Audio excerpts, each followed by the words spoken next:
All right, so we're putting the glazing on, and it is not an easy task. The type of glazing we're using, we've already tested in our front greenhouse for several years. It's Solexx Pro. It's a 5mm polycarbonate, and that's what we're using for the front. You can see the first two panels are finished and cut and installed the way that they're going to be installed. Now, we went ahead and bought the joinery for the Solexx, which comes in this H channel. So here's the H channel right there.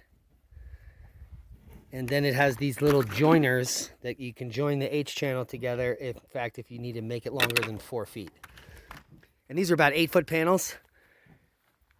Now, something we did different here than down on the other greenhouse is we made sure that there was huge contact points all around the perimeter, including the top.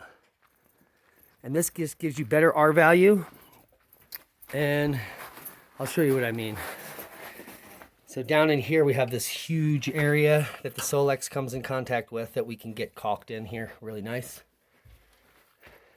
And then up top, another nailer, which is a couple inches wide and essentially does the same thing.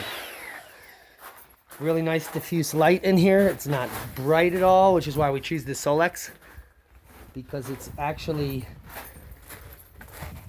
no shadows. It is all one shadow, as you can see. There is no shadow. It's just even light.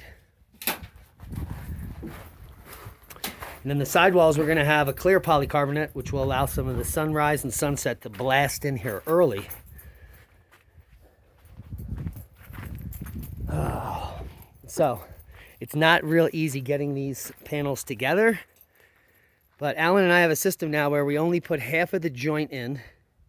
We slide up the sheet, and then we slide up the other piece, which is why we got these little U's cut in, so we can slide up the second piece.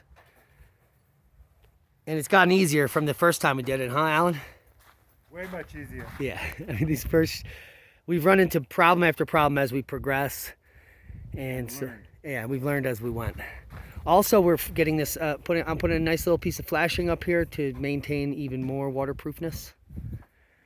Now, one of the things we were worried about is these screws, the gasketed roofing screws we're using, stick up. They might prevent the snow from sliding easy, but we tried to use as little as possible.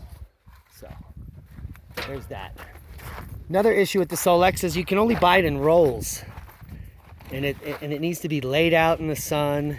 So if it's not warm and you're trying to put up a greenhouse, good luck. So that's one of the drawbacks to Solexx, but you can get it shipped to you anywhere in the US from UPS. So I'll leave you links to the Solexx product we're using. I'll leave you links to the clear polycarbonate we're using. And we will have an update. We got the insulation. We've got styrofoam for the ceiling. And we've got the doors. So we have a lot of work to do. And it's coming along. We just have a few more days until it might snow, but the glazing should be finished tomorrow on the front here. That's really the critical thing. So thanks for watching. Comment below, and we'll see you tomorrow on part 5 of the EarthTube geothermal greenhouse build.